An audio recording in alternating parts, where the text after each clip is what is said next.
So today I want you to consider how you are using exercise within your life. For me, I used to think that the body was all that mattered. There was nothing else beyond that. As long as I could train, I would have an anchor, I would have something that would make me feel good and something that could keep me going during, the worst of times. But the reality of that is that training is only a piece of the puzzle. Physical training, exercise, all of that. It's not the entire picture. It's only a very small piece. We must move, we must exercise. It is vital for our health. We are built to move. We need to do a variety of movements. We need to ideally walk a lot. If we can, do some form of strength training and resistance training. We want to do some form of mobility, flexibility. We want to hit all these different areas. We need to move. But we shouldn't use that as a way of managing the mind and the emotions, because your fitness and your exercise is ultimately a state shifter. It's a temporary boost, something that you can use to go from one thing to another thing. But that doesn't actually fix your neural patterns, your habits. It doesn't rewire the brain and create a lasting change. It's just like putting a plaster on it. You can feel terrible, go train, go for a run, whatever it is you like to do, and then the endorphins start to flow, you'll feel a bit better, but then that wears off.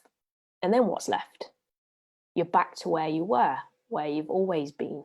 The same thoughts, the same feelings that drove you to the exercise in the first place as a means of feeling better come back. So what do? Do you go exercise again? Do you go do something else? It's that same drive that creates obsession. It's how we end up obsessed with exercise, how we feel that if we miss a session, the world ends, and it extends into other things. It's how we end up with obsessive food behaviors and, other things that we fall on. So maybe drinking or shopping or whatever it is that you actually do to feel good. I know I've been there. I used to train twice a day, obsess over food, all those kinds of things, but it doesn't actually help. It may help in the moment because you get those endorphins released, you have that momentary release of everything. But long term, it actually adds to the stress because you become obsessive about it. You start to worry about it. And over exercising and overdoing things upsets the balance in the body. It creates a stressful environment rather than creating an environment that is balanced and something that enhances your well-being, because that's what exercise is for. Ultimately, it's to enhance your well-being and not actually mask a deeper problem, and within that go and create another problem. We want to move for our health, not to hide. An unhealthy relationship with exercise or anything else, like we've said, food, alcohol, spending money, it's all to mask it's all to mask something and to give us a temporary hit to cover those feelings that we don't like. When it comes down to it, you're not going to feel better until you actually feel better. So I'm not going to give you any actions this week, no journal tasks, nothing like that. I'm just going to give you a question that I want you to consider.